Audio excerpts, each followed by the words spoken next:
అంటే నాకు ఒకటే అనిపించింది, పిఠాపురం నేను హైదరాబాద్లో కూర్చున్నా. అందరూ అనుకుంటున్నారు కదా రిజల్ట్స్ వచ్చిన రోజున నేను ఏం చేస్తుంటానని. రిజల్ట్స్ రోజున నేను ఏం చేస్తాను 2014 సంగతి చెప్తాను, 2019 సంగతి చెప్తాను, 2024 ఎన్నికలు. మాట్లాడనివ్వండి, మీరు ఉండండి, మాట్లాడనివ్వండి. ఫస్ట్ మీరు ఆగండి. ఇది ప్రెస్ మీటా బాబు? ప్రెస్ మీటా ఇది? ప్రెస్ మీట్లా మాట్లాడొద్దు. మాట్లాడుతున్నాం కదా, సభా సంస్కారమేనా అది? వినాలి అలా? అలా కుదరదు. విను విను విను. అలా కుదరదు. సభా సంస్కారం కాదు అది. సభా సంస్కారం కాదు. వినాలి మాట. ఏది సభకి, ఏది సభ? వినండి ఒక నిమిషం. ఏది సభ, ఏది అభినందన సభ? అది మాట్లాడకపోతే ఎట్లా? అది వినిపించకపోతే ఎట్లా? ఏదైనా కానీ, ఎవరైనా కానీ, ఏ పార్టీ అని కాదు, ఏ పార్టీ అని కాదు, దేనికి ఆవేశాలు? దేనికి కృతజ్ఞతలు? వినండి వినండి బాబు, బాబు ఒక నిమిషం బాబా, ఆగండి. ఇది ముందస్తుగా కృతజ్ఞతలు చెప్పుకోవడానికి వచ్చాం.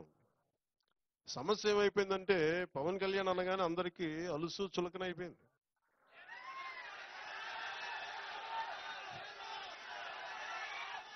చెప్తున్నా అంటే వీళ్ళకి ఎలాంటి వాళ్ళు కావాలంటే జగన్ లాంటి నాయకుడు రైట్ అనిపిస్తాడు. ఒకసారి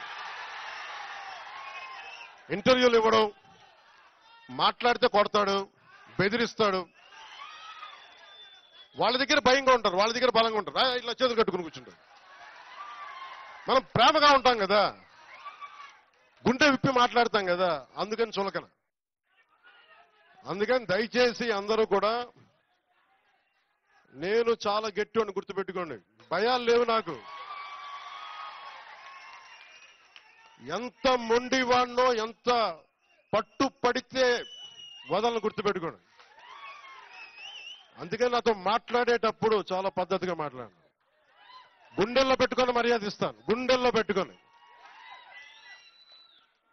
నియమాలు పాటిస్తాం, ప్రోటోకాల్స్ పాటిస్తాం. కానీ అలుసుగా తీసుకుంటే మటుకు నేను అంత తేలిగ్గా తీసుకున్నాను.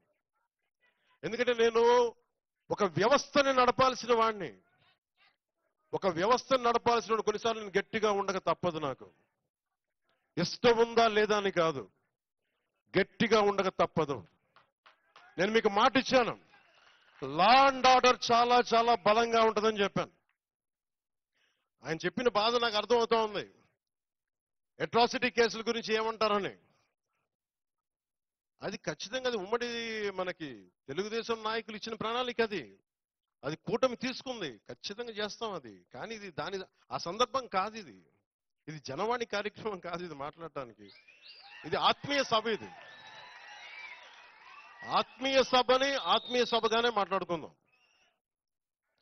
మీకు ఎందుకు ఇక్కడికి ఆసీనులయ్యానంటే, మీ అందరూ ఇక్కడ ఆసీనులైనందుకు గుండెల లోతుల నుంచి మీకు చెప్తున్నాను. మీరే కనుక లేకపోతే